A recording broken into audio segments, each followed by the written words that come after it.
Hello and welcome to this preview of today's UCF podcast. Ahead of the podcast, I had a discussion with Clark where I explained that this video would not be a prediction video. I made a false distinction between a preview and a prediction video, and Clark very correctly told me, I bet I'm going to be able to tell who you're picking. I very quickly just give up on the idea of a preview and start making predictions. Clark's going to give me shit through the whole podcast for it, and I probably deserve it, so I hope you guys enjoy. Welcome to this episode of the UCF podcast. Don't call it a predictions video because I'm not going to predict every one of these fights, but we are going to look at all of them, at least briefly, and maybe spend some more time with the fights that make a little more sense. We're talking about UFC 310, Pantoja versus Asakura. Clark, tell me what you think is going to go down in this main event between Alexander Pantoja and Kai Asakura. Yeah, so you can just watch this video Francis did. I largely concur. I mean, I think Pantoja's going to win. I'm making predictions, by the way. All right. Well, we're in agreement there. Editor Francis put the link to the video in here. If you haven't seen it, go watch it. You'll learn who Kai Asakura is and why I think Pantoja is going to win this fight. Who is he again? Moving down. Well, you got to watch the video. Oh, I'm not doing that. Fuck that. Damn. In our co-main event, this is why when we were doing some pre-production talk here, do we really have to go through this entire card? Can we skip the prelims? Wait, can we skip the co-main event? No, but this entire fight card actually rocks. This is the last pay-per-view of the year, and it doesn't suck. Pretty much, there's always the chance that these fights all suck because of evil magic, but they should all be pretty good. And this co-main event is one of those fights that should rock. Shavkat Rakhmonov is the man from Uzbekistan with a 100% finishing rate and an undefeated record. Ian Machado Gary also has an undefeated record. These guys are dangerous. Gary less so, obviously, but Shavkat has never walked out of the ring or octagon with a loss, and he's never walked out without a finish. He has 10 submissions and 8 knockouts. He's dangerous all over the place. And I saw some talk on Twitter this week about how Ian Gary has fought basically the same competition as Shavkat Rakhmonov, and so we shouldn't be putting so much of the favorite position on Shavkat. And the other thing as well is that it's almost a year exactly since the last time Shavkat fought, and he beat Wonder Boy, who just hasn't been looking the same for a while. He slowed down. That all having been said, against a guy like Jeff Neal, Ian Gary out-point fighted Neal, and that's completely reasonable. If you can hit and not get hit, and your opponent is frustrated but can't do anything about it, you still win the fight. But Shavkat went shot for shot with one of the hardest punchers at 170 pounds and came out on top. It is, I think that this is like so clearly going to end up being a Shavkat win. Nice Gary prediction. Oh no, I made a prediction. Get him the fuck out of here. Gary has options. He has a lot of skill. I just don't think he's as dangerous, man. No, he's gonna get samboed, I think. Yeah, we're in agreement there. Any other points to add there? No, I don't know. I really do think, not that I'm making a prediction or anything, but I do feel like Shavkat is probably gonna dominate a bit on the ground. I feel like that could be a game plan for him. Just get him Gary down there and just go to town on him. That Sambo shit can be a menace if you're not ready for it. Yeah, absolutely. And I mean, beyond that, Shavkat is just a machine. The guy has almost never been hurt in the octagon. So Central Asia, baby. Let's fucking Let's go Kazakhstan. And before that, we have one of the few interesting fights that you can make at heavyweight that is away from the title. This is Cyril Gane fighting Alexander Volkov. Gane coming off of a win over Sergey Spivak last year. Hasn't fought since. There was a lot of talk that Gane was ducking fights that weren't for the title. We don't know if that's true, but that was the talk of the town for a while. Volkov coming off of a very impressive win over Sergey Pavlovich. Volkov he's not quite Stefan Struve, right? He has better movement than that, but he is that very tall guy who still, for some reason, is easy to get to. Now, Sergey Pavlovich couldn't get to him in his last fight, but historically, Volkov is just plodding and slow. And if you can get past his kicks and his, blocks, you're probably going to hurt him. Um, Cyril Gahn, on the other hand, is pretty fast and pretty dangerous on the feet, especially for a heavyweight. Very fast for a heavyweight, in fact. But, to some extent, man, what John Jones did to him last year, I think, has permanently damaged the stock of Cyril Gahn. He tapped so quickly and so easily to a choke that was barely even on him. He stumbled backwards and was taken down immediately by John. It was really not an impressive performance. And Volkov looked sharp recently.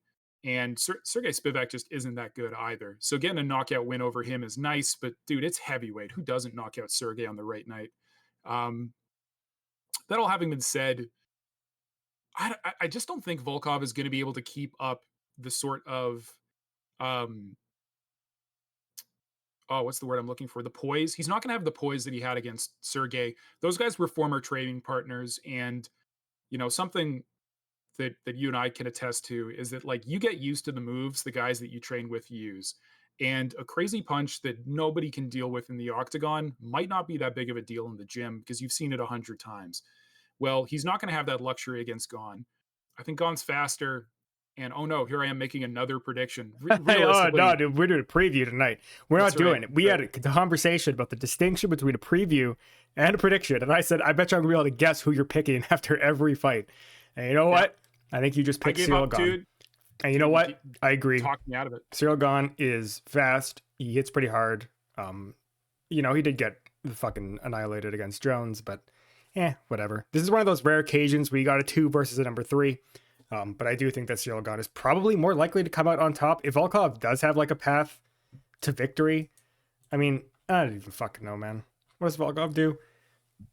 He's a kickboxer, and he's won by submission once, I think. Dude, second submission win. There you go. Jones him. Before that, we have Bryce Mitchell versus Kron Gracie. Now, there's 2 things I want to note on this fight. The first is the odds. As of, what is today, Wednesday? We got minus 800 for Bryce Mitchell. Kron Gracie is old. He has 7 professional fights, and his 2 losses on his record are his last 2 fights. One of those losses was in 2019. The other was last year.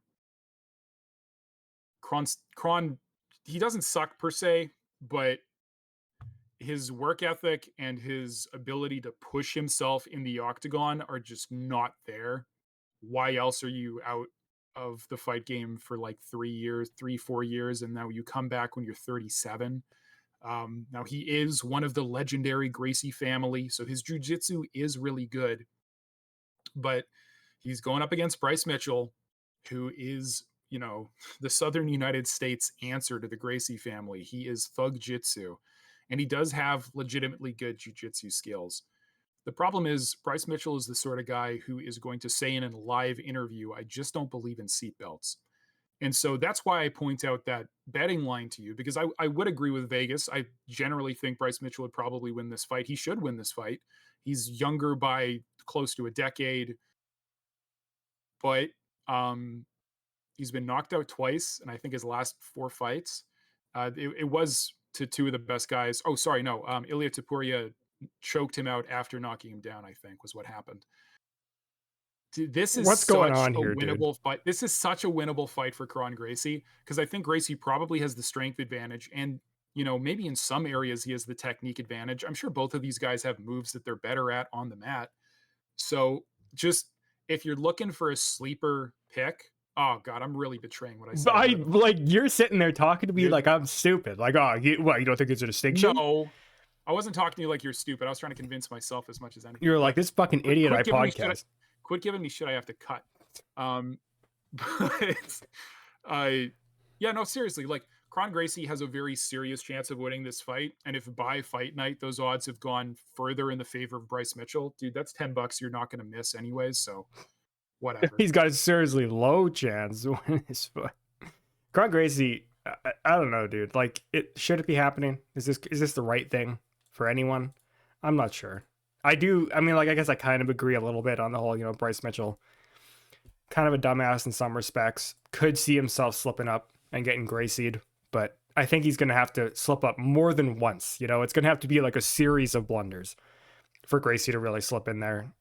He's I don't know, like you talk about strength advantage, maybe true. I don't think I saw him in his last fight versus Jourdain, but I don't know. Jourdain fucking handled him, Yeah, do you think honestly. It he's wasn't just been close. like strength training for the past year and a half? I'm not convinced. So I would say it's much more likely that Mitchell will win. Yeah, it's the safer pick on this one. I'm not making a pick though, so I don't know why you said that. So cut that. Oh yeah, obviously. Also, one last note: Kron Gracie's picture here. His haircut looks like he gives about as much of a fuck as I do, and that's not a good sign. You gotta cut that joke. Oh dear, Too like personal. his hair. Our first fight on the main card is Nate Landwehr versus Du Ho Choi. This is such a fucking like it's not a sleeper because it's opening the main card. This is an It's just a awaker. brilliant fight to have made. Du Ho Choi finally, snapping his losing streak, getting the knockout win over Bill Algeo earlier this year. Do Steal Your Ho Choi is back. Nate Landwehr, on the other hand, is um God, how do you even describe the way he talks? I'm not gonna try. If he wins this fight, you're gonna hear him on the mic and you'll know exactly what I was referencing. I think the smart pick in this fight is Nate Landwehr. The guy is surging. He's had one setback in the UFC so far, but he's already come back and picked up another win. I He is savvy on the feet. He's hard to hit, but if he does get hit, he is so ready to commit to a slugfest, and he comes out on top usually in those slugfests. The guy has crazy endurance and decent punching power. This is a tough matchup for Du Ho Choi, who likes to have a cleaner fight. He likes to set up his strikes. He likes to counterpunch, and he wants to catch you at the perfect moment to give you that devastating knockout that he's known for. I think Nate Landwehr is going to be able to make this fight really ugly, and I do not like the chances for Du Ho Choi in this. I'm not making a prediction. I'm not that confident. No predictions, right? Yep. But Landwehr, he's the one coming up, dude, and he's got that dog in him, if you know what I mean. Yeah, I do think the surge comment is very real. Landwehr is definitely surging. I'm not really convinced Du Ho Choi is going to be the one to put him down. Probably going to be a situation where they do just exchange some punches or something like that, and Landwehr just comes out on top. Du Ho Choi gets dropped or something, and then just gets finished. Most likely scenario. He doesn't look like it either, but I think Du Ho Choi is 37 now. Damn, dude. Yeah, it's always so weird to think that he started in like 2014 and then fought like 8 times since then. Well, we're going to look at another fighter a little bit further down the card who's had way more fights in the UFC, and he's been fighting about that long too. Damn. That's going down. Up. This is a fight that I think you and I said they should make after Dominic Reyes's win. Yeah, I actually think we might have said something to that effect. Dominic Reyes versus Anthony Smith is the perfect fight for both of these fighters where they are in their career right now. This is kind of similar to Cowboy Cerrone versus Diego Sanchez. Maybe a little less sad than that, but it's in the same ballpark.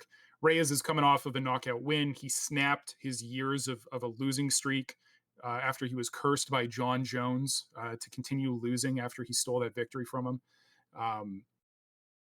The record of Anthony Smith tells a story that nobody wants to read. 38-20. Now, Anthony Smith really clearly looked to have kind of just given up in his last fight. Was not impressive, did not look good. And that message got to Anthony Smith, and enough other fighters said as much on podcasts that it got back to Smith. And I just this week saw the clip of his name was TJ Dillashaw, came out saying that Anthony Smith quit, Lionheart my ass, and Smith got mad. He got mad at the people who were hosting the podcast. It's Rampage's podcast that this was on. And he did not back off. This fighter whose name I cannot remember. Oh, it's right here. Editor Francis, save me. How could I forget his name? Anyways, he doubled down and said, sorry, it's the truth. You gave up in that fight. So there's a chance that Anthony Smith is going to come out in this fight against an opponent who is not at the top level of this division. This is not a gatekeeper situation. These guys are both being given the veteran battle. Two guys who have fallen off, and they're getting a chance to show which one of them has fallen off less. So I am not going to make a prediction. All right, I'm using my veto card that I established at the start of this by saying it wasn't a prediction video. Not making one. No, you're sure you don't want to make one? You can make one. Well, I wasn't going to make one unless you were going to make one. I mean, it should be an interesting fight. I think these two, I mean, I don't know, like, they're not going to go to war. Everyone says I'm going to go to war. I don't think they're going to, but I think that it could be an interesting, striking match between Reyes and Smith. It is honestly a good matchup. I hope they punch each other quite often, mostly in the head, perhaps some body shots mixed in. I think I lean a little bit towards Reyes, but not like overly so, honestly. It could probably go either way. I will be rooting for Dominic Reyes in this fight. I don't know that he wins it, but I'm rooting for him anyways. Good pick. Huh. Before that, this fight kind of makes me sad because there was, for two reasons. The first is I used to really like Vicente Luque, and then shit just fell apart. And the other reason is that he was originally supposed to be fighting Nick Diaz, older brother of Nate Diaz. And that fight was canceled. And Vicente Luque was rebooked against Themba Gorimbo. And we have since seen video of Nick Diaz out on the street smoking meth. So that's tough. That's probably the end of Nick Diaz. What? What's wrong with smoking meth? A lot. Oh. Now, I feel pretty confident picking Themba Gorimbo. Themba has looked good in his fights. And yeah, whatever, dude. You can get as mad as you want. I didn't even mad. I'm just like, you were like telling me. Conceded. You're telling me, like, oh, I got no problem picking. Anyways, yeah, I got no problem picking Themba Gorimbo in this fight. Luque fell off, man. He used to be a killer. His chin is gone. His confidence is gone. He really needed that ability to risk getting hit to catch you with a crazy counter or a heavy hook.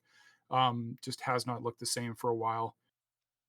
Yeah, I wonder where the chins go, man. What happens to him? You know, that really is a bro science at this point. No one really knows for sure. I do wonder if it can't just be maybe like age or something like that, or maybe it does just get like weakened as time goes on. You get punched in the head more. Because Luque has been at it for a while. Maybe it is just he got older or something like that. But he does seem to get rocked a little more easily, and I feel like he's probably going to get rocked in this fight against Themba Gorimbo. Odds are. Before that, a fight with huge implications for the featherweight division. Movsar Evloev versus Aljamain Sterling.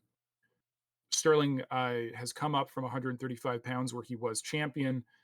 He's already picked up a win, and now he's taking on some top-level competition in Movsar Evloev. What a simple but stupidly hard to pronounce name. Evloev has never lost. He is another one of these Russian Federation wrestlers. That's his bread and butter. He shoots for a takedown. He grapples. He controls against the cage. We love those guys. That is a lot of Aljamain Sterling's game as well. Sterling won the belt, taken the backpack. He is a very powerful grappler, and in top position, he is very strong. Whoever gets top position first, I really think is going to decide this fight. I'm really not confident which guy is going to get it. Sterling, I don't know, man. The guy almost has confidence issues, and he has a weak chin. Evloev has literally never lost a fight, but I still can't confidently say Evloev. I've just seen Sterling work way too hard on the mat for too long. So this one is a pick'em as far as I'm concerned. Yeah, I had a nightmare, a prophetic nightmare of this fight, and what it's going to be is these two are going to not go to the ground at all. They're just going to like punch each other, and Evlov's going to win by decision, and he's going to have like 30 significant strikes. God, I hope you're wrong. And that's the nightmare. I mean, it's two guys who do wrestling and stuff like that, and sometimes that's what happens. It's like, don't even risk going on the ground. He knows how to finish you. Just stand up and throw punches. He'll never expect it. And then both sides say the same thing, and then both sides do the same thing for 3 5-minute rounds. You hate to see it. I hope we don't. Unless they both like throw a whole bunch of punches. Yeah, I guess if they go ham standing up, then whatever. But oftentimes these guys don't go ham when this happens. Now, two fighters who usually do go a little ham are Randy Rude Boy Brown and Brian, who has now taken the fight name The Butcher Battle. Brian Battle is a cool enough name. I don't think you have to also be The Butcher. Two tall, lanky welterweights. Randy Brown is a really good fighter. He has good knees, he has good punches and kicks. His grappling isn't the best, but he's been at welterweight long enough. His grappling is starting to look a little bit better. But man, his chin sucks and he gets knocked out in goofy ways sometimes. Brian Battle is the winner of the last season of The Ultimate Fighter I actually paid attention to. And I've been paying attention to his UFC career as a result. He's looked pretty good in most of his fights. I think he's only had one setback so far in the UFC. He's also slowly dropped a division. In The Ultimate Fighter, he was fighting at 185 pounds. He's slowly been cutting down. Now he's fighting at welterweight. This one's tough for me to pick, but honestly, I think Brian Battle probably has this one. Randy Brown doesn't do well under fire, and if he starts getting hurt, he starts to wilt, and Brian Battle thrives on that sort of stuff. So I am leaning towards Brian Battle in this one. Yeah, it's going to be a scenario where Battle can kind of take his pick a little bit with what he wants to do. He does have some ground game. He's got some stand-up game. I think he can just mix it up and just kind of keep Brown on the edge. And he's probably just going to tag him, or it's either going to be like a tag him or it's going to be some like hardcore technical submission thing. I don't really think it matters which way he goes. I'm going to guess he's probably going to take one of those routes to victory. Yeah. I'm not picking him though. No. Well, we wouldn't dare. No. Getting into our early prelims, and some of these fights, they already had this fight booked for the prelims of I think the last pay-per-view. But this is definitely a fight that they would try to push as a fight night main event if it were any earlier in the year. Never forget that the UFC feeds you slop for most of the year until the very end when they fill the cards with actual fighters. And this is not a high-level fight, but these are guys whose names you know. Chris Weidman, former UFC champion. Eric Anders, former UFC contender, I guess. He hasn't looked good in forever. Chris Weidman's leg literally snapped in half. These guys are both pretty close to being retired and, fighting in bare knuckle FC or whatever. I have no preference on this one. Chris Weidman might cheat his way to a victory. He does love to cheat in his post-championship era. If Eric Anders wants to be evil, he can just target the leg that Chris broke and kick it relentlessly. And that's on the table. That's a perfectly legal game plan. Yeah, nothing wrong with that. If you want to be, he's not going to be ruthless for some stupid reason, but if you want it to be ruthless, brutalize the leg. Brutalize him. Brutalize him. Yeah, dude, I don't fucking know. These guys need to they need to go to bed. You know what I mean? Like Grandpa, yes. I know you used to be in the UFC, but it's like 8:30. Let's get you to bed. Whatever. Who even cares? Someone probably does because like they watch this shit when these guys are both like 27, which is fine. But I think at this age, it's not, neither of these guys are going anywhere after this. They're just trying to get some purse before it's all done. Anyways, I pick Eric Anders. Fair. Before that, I said it last time and I'll say it again. I'm going to stand by this position. I don't like how Cody Durden looks. And as a result, I'm picking against him. He also kind of sucks. He did win his last fight against, I think, Matt Schnell, but Matt Schnell. Did you win your last fight against Schnell? Yeah, probably. You fucking did. I never fought Schnell. But Joshua Van took a really nasty KO loss earlier in the year.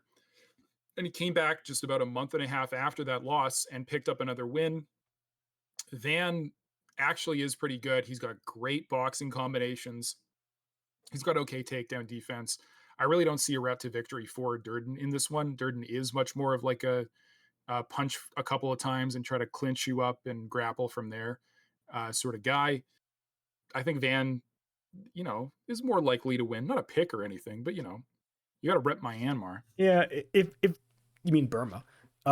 If Durden is going to win, it's going to just be some like 1-2 combo that just tags Van and fucking, I don't know. I want to say knocks down because somehow I doubt that's even like physically possible at this point, but maybe rocks him a little bit and then he follows up. It is probably going to be like a Durden just kind of, fucking throwing like those 1-2s, maybe 1-2-3 if he's feeling wild.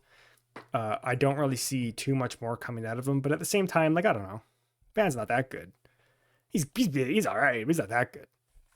So I'm not going to make any sort of picks at all or any sort of indication of who I would pick. Fair. Now, the next fight, the commentary team is going to tell you that this is a fight between two grizzled UFC veterans. And I think you can actually lay that at the feet of Max Griffin. He's been fighting since like 2016, 2015 in the UFC.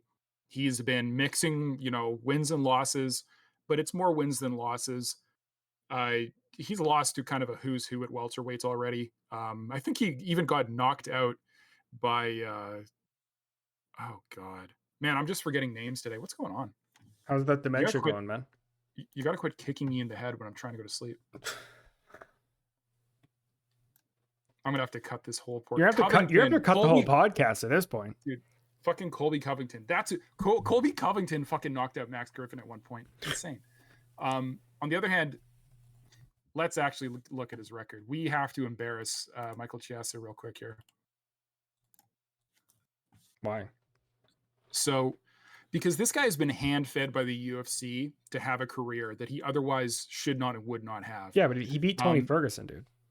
So that's where I'm going to start. His last fight is a win over Tony Ferguson, where he didn't do anything until he could secure a pretty safe submission, so the fans wouldn't be mad that he had brutalized old Tony Ferguson. Fair. Before that, he loses to Holland. Holland's not too bad, but he did lose to old man Wonderboy. Sean Brady is actually a good welterweight, but he very clearly lost to Brady. Before that, in 2021, back before Luque fell off, Luque submitted Chiesa. Chiesa is supposed to be a jiu-jitsu guy. And his last win before that is in 2021 versus Neil Magny, who sometimes shows up and sometimes doesn't. And if we just keep going down, like, this is my point. Win over RDA, win over Sanchez, win over Condit. The ghost of Carlos Condit. Any fighter taking wins over Diego Sanchez after like 2010 is embarrassing. And Rafael dos Anjos, he's already lost, he lost his lightweight title run. This is when he was trying 170 pounds before he went back to lightweight. RDA was old and washed by this point. Michael Chiesa has been fed easy fights, and every single time he had to fight real competition, he has lost. And so I think you have to go with Max Griffin in this one. The odds aren't very strong either way, and it's because Griffin is inconsistent. But dude, Michael Chiesa sucks. I'm tired of people pretending he doesn't. It is kind of like a sad career in a sense, going back all the way to like 2012 and just looking at like the trade win and losses for all this time. Yeah, I don't know, dude. I mean, Griffin probably wins. Maybe Chiesa pulls something out, but I don't know, dude. I mean, Griffin did lose to Magny, so think about that. Transitive property. Right there. So you're picking Chiesa? Is that what I didn't pick any? I haven't made a pick. I haven't made a single pick all night. That's good. So me neither. I hope that bleep that word out every time we say it. I can. I think you should. That'd be like mildly funny. Yeah. Clay Guida versus Chase Hooper is... What is going on here, man? I think this is the closest you could actually get to watching the nursing staff beat up your grandpa. But that's only if your grandpa, was also a professional fighter and a hardworking guy and never quit. Clay Guida is kind of an anomaly because what you expect as guys age is that their cardio is going to leave them. That, they lose their sharpness, they lose their speed, and then they lose their cardio. And then maybe the power after that, if power truly does leave you last. Clay Guida still has the cardio. He is an endless ball of energy. He has a little bit of power. He was never the most powerful fighter, and he's like just as slow as molasses. But he's going to get on you. He's going to try to punch you. He's going to try to take you down and beat the shit out of you on the mat. And it's what he always does. And he will not be deterred. His record, I mean, I was talking about Anthony Smith earlier, 38-21. Clay Guida is prehistoric at this point. And Chase Hooper was at one point the face of, broccoli topped Zoomers entering the UFC. This is a weird fight. I really hope Clay Guida wins just to, put the Zoomers back in their place. But dude, this is kind anyone's guess. I don't even fucking know, dude. I feel like Hooper just has to win this one. Like, if Hooper loses this one, then he's fucking cooked, right? Like, as the Zoomers say. How do you come back from like losing to Clay Guida in this scenario? Like, He's over minus 1,000 on Vegas odds right now at the time of this video, and he's like 25. He does like fucking 42. I don't know. You have to be able to win that fight. You know, you have to. You have to. If that's the age differential, and you know this isn't like your debut and like oh like nerves, you have to be able to win that fucking fight. If Hooper doesn't win that fight, that would be so fucking funny. Comparable to that time that Justin Trudeau Cut that. Cut that fucking part. Cut it now. And got his ass whooped. Oh, dude. Anyways. Remember that? Jake Paul. Kennedy Anchukwu. Fuck you, dude. This guy's fucking racist. Can you say his name? No. Njachukwu? Yeah, Kennedy Anchukwu. Fuck! Anyway. Oh, yeah, really, yeah. Dude, we're losing it. Kennedy Njachukwu. I'm probably saying it too slowly, but... Lucas Brzeski. Oh, you can say the Polish name, though, huh? Interesting. Anyway. Security, get this guy the fuck out of here.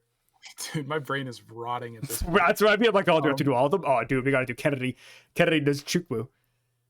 Well, this is the one. Actually, okay, listen up. You've made it this far in the podcast. If you've stayed with us this far, we're going to tell you which god is the right one. I'm going to give you one official prediction. UCF official. Ding.